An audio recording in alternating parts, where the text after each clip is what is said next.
नमस्कार दोस्तों, CGPSC सरल ज्ञान में आप सभी का स्वागत है। कैसे हैं आप सब? मैं तो बहुत अच्छी हूँ। पहले तो मैं आप सबको सॉरी बोलना चाहूँगी क्योंकि ये वीडियो लाने में बहुत टाइम लग गया। इसके बहुत सारे कारण हैं, लेकिन वो मैं बाद में फुर्सत से बताऊँगी। फ़िलहाल तो हम आज का लेक्चर स्टार्ट करते हैं। तो आज का टॉपिक है मिश्र अनुपात। ठीक है, मिश्र अनुपात जो है वो बहुत ही सिंपल सा टॉपिक है और इसमें बहुत तरीके से क्वेश्चंस आते हैं, पर हमें कंफ्यूज नहीं होना है। सारे क्वेश्चन का एक ही फंडा है। जैसे मैंने यहाँ पे एक फॉर्मूला लिखा हुआ है, आप सभी देख ही रहे हैं। क्या लिखा है? व्यक्ति, दैट मीन्स पर्सन, दिन, डे, घंटे, आवर, वस्तु। ठीक है, तो हमें ये चीज़ ध्यान रखना है कि ये जो है ये है व्यक्ति 1, दिन 1, घंटे 1, वस्तु 1। ठीक है, जो उस साइड है हमारे वो है आपका व्यक्ति 2, दिन 2 और घंटे 2 और ये है वस्तु 2। ठीक है, इसमें क्या होता है, जैसे बहुत सारे क्वेश्चंस ऐसे होते हैं जिसमें हमको पर्सन को लेके बनाना होता है। बहुत सारी चीज़ें ऐसी होती है जिसमें हमको थिंग्स दिए होते हैं, जैसे कि लैम्प, पंप, घंटियाँ। तो इसमें बस इतना सा छोटा सा ध्यान रखना है कि इसमें जो व्यक्ति, दिन और घंटे ये तीन चीज़ जो है वो ऊपर आएंगे।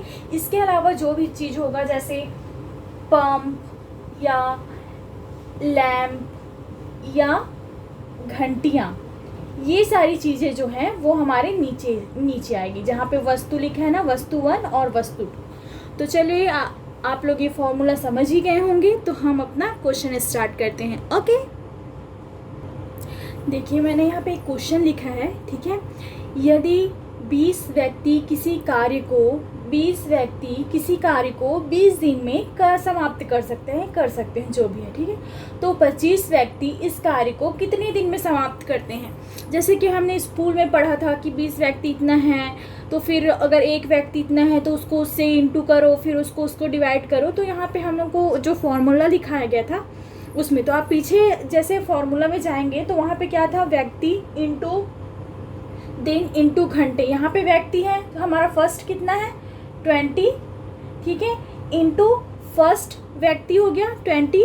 अब हमको क्या करना है, दिन कितना दिया है, 20। ठीक है, इज इक्वल टू, अब यहाँ पे हमको दिन दिया है और घंटे दिए हैं, व्यक्ति नहीं दिया हुआ है। ठीक है, यहाँ पे 20 व्यक्ति किसी कार्य को 20 दिन में करते हैं। ठीक है, 20 व्यक्ति किसी कार्य को 20 दिन में करते हैं, मतलब क्या है, घंटे नहीं दिया हुआ है। किसी क्वेश्चन में व्यक्ति नहीं देगा, किसी क्वेश्चन में दिन नहीं देगा, लेकिन यहाँ पे हमको क्या दिया, व्यक्ति दिया है, दिन दिया। और दूसरी तरफ क्या दिया है, 25 व्यक्ति इस कार्य को कितने दिन में करेंगे, x दिन। ठीक है, समझ आ गया क्या किया है हमने? व्यक्ति, दिन और घंटे ऊपर रहेंगे, डिवाइडेड बाय जो भी एक्स्ट्रा होगा वो नीचे आएगा। लेकिन यहाँ पे कुछ एक्स्ट्रा दिया नहीं है, क्वेश्चन जो है वो बहुत छोटा सा है, तो हमारा क्वेश्चन इतने में ही सॉल्व हो जाएगा। तो इसको हम इस तरह से सॉल्व करेंगे, इज इक्वल टू x। तो x की वैल्यू आ जाएगी अपनी कितनी, 16। ठीक है, ये मैं आपको बता रही हूँ, लेकिन आप सॉल्व करके देख सकते हैं इसको। तो ये इतना जो छोटा सा काम है वो आप खुद से करिए, मैं आंसर बता रही हूँ 16। ठीक है, तो ये क्वेश्चन समझ आ गया आप लोगों को। तो हम नेक्स्ट क्वेश्चन की ओर चलते हैं, क्वेश्चन नंबर 2। हमारा जो सेकंड क्वेश्चन है वो है, यदि 14 मजदूर प्रतिदिन 7 घंटे काम करके एक खाई को 18 दिन में खोद सकते हैं, तो कितने मजदूर 9 घंटे काम करके इस खाई को 16 दिन में खोद सकेंगे? किस किस को ये क्वेश्चन समझ आया है कमेंट करिए मुझे। ठीक है, अब इसमें क्लियर दिख रहा है कि फर्स्ट पार्ट कौन सा है और सेकंड पार्ट कौन सा है, और इसमें क्या दिया है और क्या नहीं दिया है जो हमें निकालना है। तो चलिए हम चलते हैं। फर्स्ट दिया है आपका व्यक्ति, मतलब व्यक्ति में मजदूर आ जाएगा 14।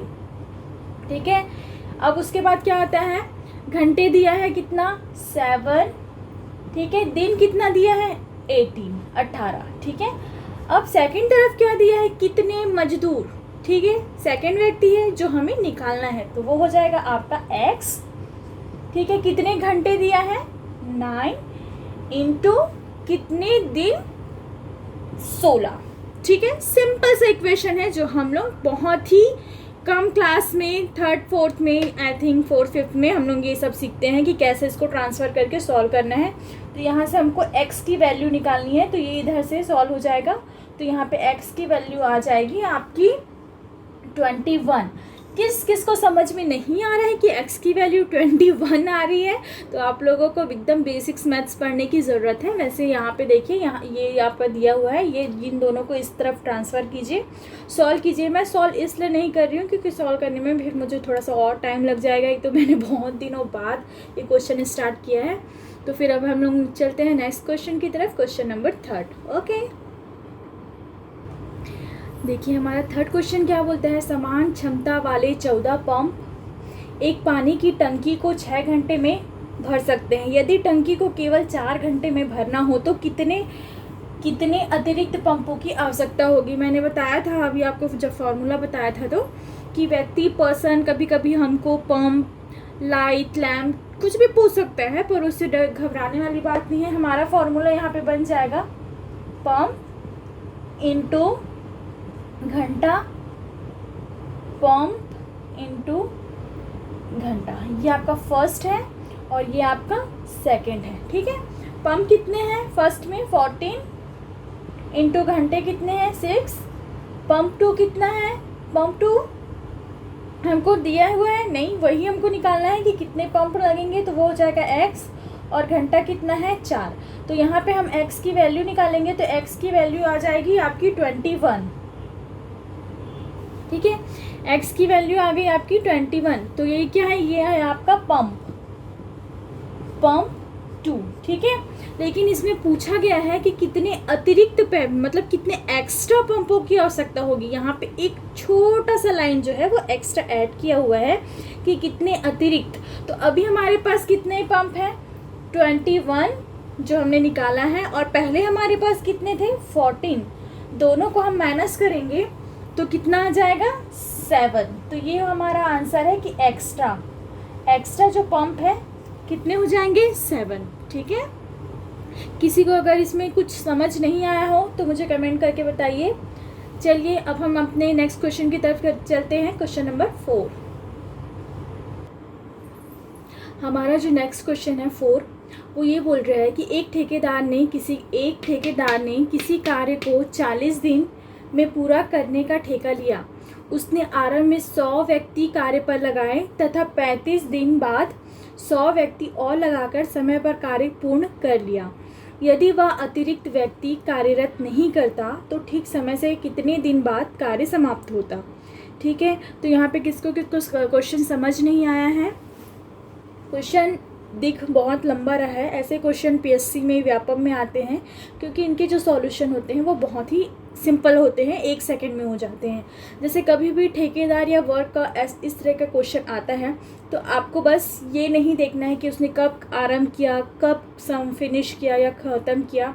आपको इसमें सिर्फ एक ही चीज़ याद रखना है, दिनों में अंतर, ठीक है।